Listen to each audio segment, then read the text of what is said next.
I remember doing a video right when Luka got traded to the Lakers. And I'll tell you what one of the first things that went to my mind. And if you guys want to put your own opinion on this of what your expectations are for Luka as a Laker. I remember instantly in my mind, I'll tell you where my mind went.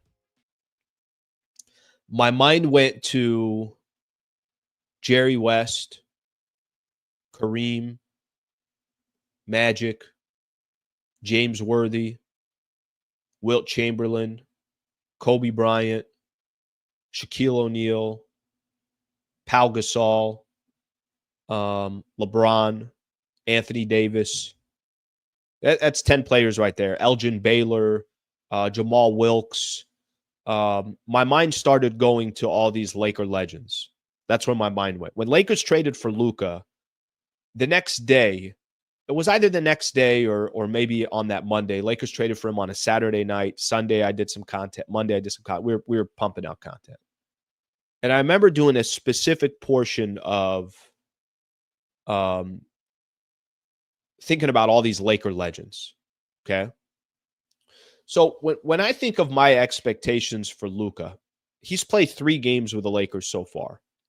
And I mentioned this yesterday when I was doing one of my shows that I felt like there's been a lot of negativity around Luka so far.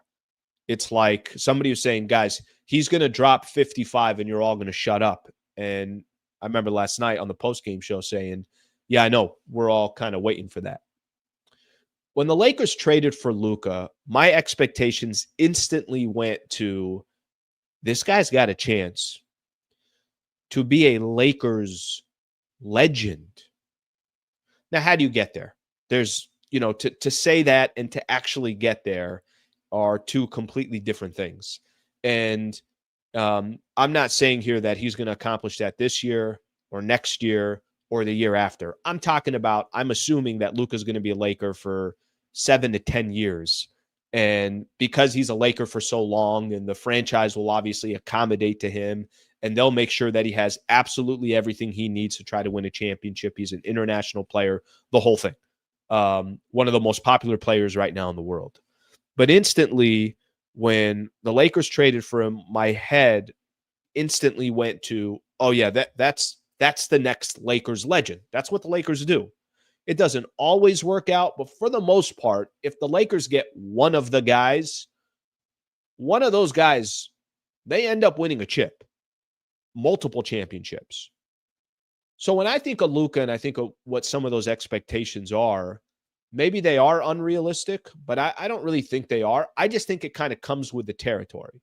If Luka stayed in Dallas for 15 years, 17 years, 18 years, however long that he was there, and won an NBA championship, just one, you know what he is in Dallas? He's a legend for life, period. That's what Dirk will be. And I'm not even talking about you gotta win multiple championships. That's not the point that I'm making at all. And I'm talking about in Dallas. But I think in LA, it's, there is a different expectation because of this Lakers brand. The brand is just the brand. That just kind of comes with the territory. My expectations for Luka is that he spends the prime of his career with one of the more popular franchises in the world and is wildly successful. That's one of my expectations for Luka. One of my expectations for Luka is he's an MVP, if not multiple time MVP, wins it a couple of times, is the best player on a championship team, raises the brand even further than it already is. To kind of add to what Rob Pelinka said, that international in Spain and in Europe and in Italy and, different places across the world, he raises the level of the brand where the Laker brand is already big, but now it goes to another level.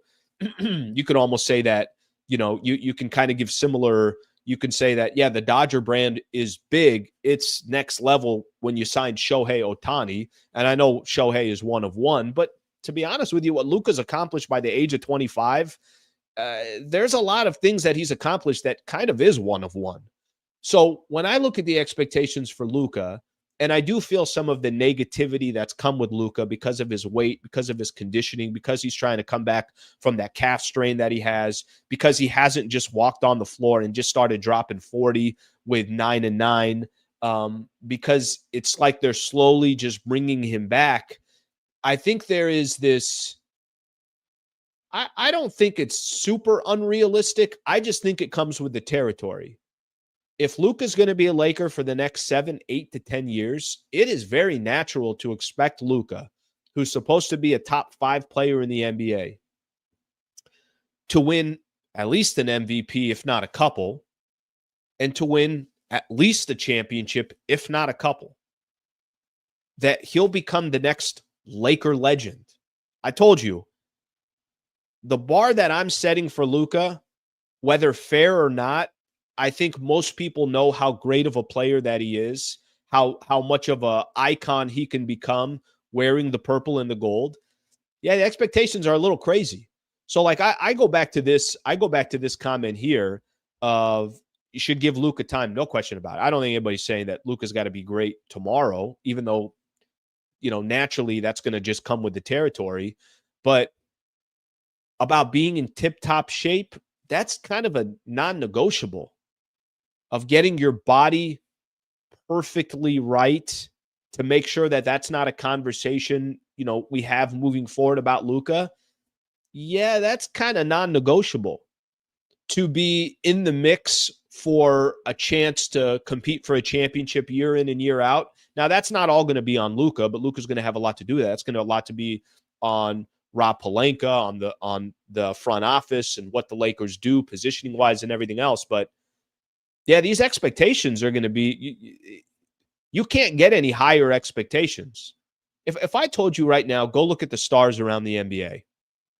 Let's pay attention to stars around the NBA. Does Giannis have pressure on him? Sure. He already won a championship in Milwaukee.